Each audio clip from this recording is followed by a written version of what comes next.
The official title of my project is The Effect of Preferred Music as Stimuli for Enhanced Brain Connectivity between the Angular Gyrus and Hippocampus and the implications that has for episodic memory recollection. So I'd like to start off with a bit of context. Traditionally, neuroscientists and research has focused on looking at activation in the brain, regions lighting up like lights going on and off in a room. But the rise of network science has allowed us to study the brain as a complex system of highly interacting regions. So how are these specific regions correlated in the brain? And seeing that allows for investigation of complex sensory processes, such as my specific project, which focuses on how the brain connects music to past memories.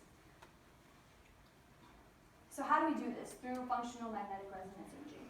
So what fMRI does is it detects changes in blood flow throughout your brain and uses these contrasts to produce images like you see right here that I'm sure everyone's familiar with that helps us to understand how these brain processes work.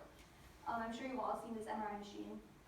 That is what we have in our lab and used to collect the data.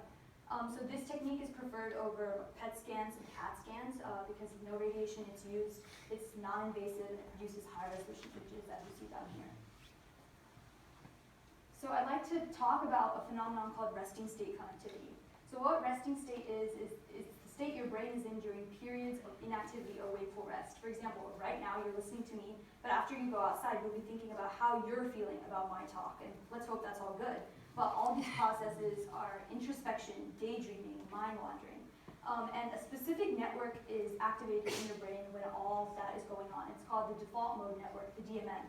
And it's an interconnected set of regions that are active at rest. And these specific regions are detailed here, and I'll go more into that later. But previous research shows this as noise in the data. So neuroscientists were thinking, how could your brain possibly be lighting up when you're not doing anything, when your eyes are closed in the scanner? But we found that these regions are highly connected. And when you're thinking about yourself and doing things such as introspection, daydreaming, mind wandering, your brain is actually highly connected.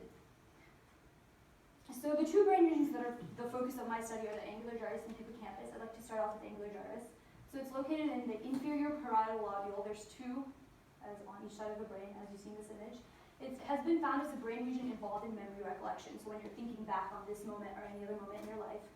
An interesting fact is the stimulation of this part is shown to induce illusory or out-of-body experiences, so amputees who don't have a limb there are feeling sensation, pain. This region is implicated in those sorts of processes. The second brain region is the hippocampus. As you see down here, it's located in the medial temporal lobe under the cerebral cortex. It's also an important region involved in the role of new short-term memory and how that is converted to long-term memory. So you spilling your drink on the ground, is that going to be a long-standing memory years later or is that not? Well, your hippocampus is responsible for all of that. So how are these two regions connected? Hippocampus converts short to long-term memory as I discussed, whereas the angular gyrus recollects all these memories. So both of these regions are implicated in a specific type of memory called episodic memory. So this memory is induced due to the evocation of a specific event in your life. So it's not thinking back on a general set of memories, this one specific thing that you're remembering. Multiple studies and a lot of literature shows that music is an ideal stimuli to induce this episodic memory, and that's how I'm basing my research off of.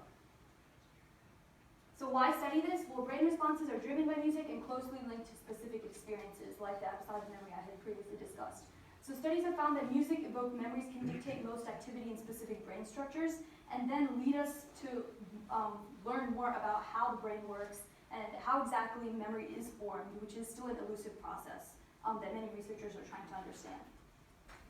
So the purpose of my study was to analyze the effects of preferred music on brain connectivity between the angular gyrus and hippocampus. Both these regions are, again, implicated in memory, like I had said, which is why they're the focus.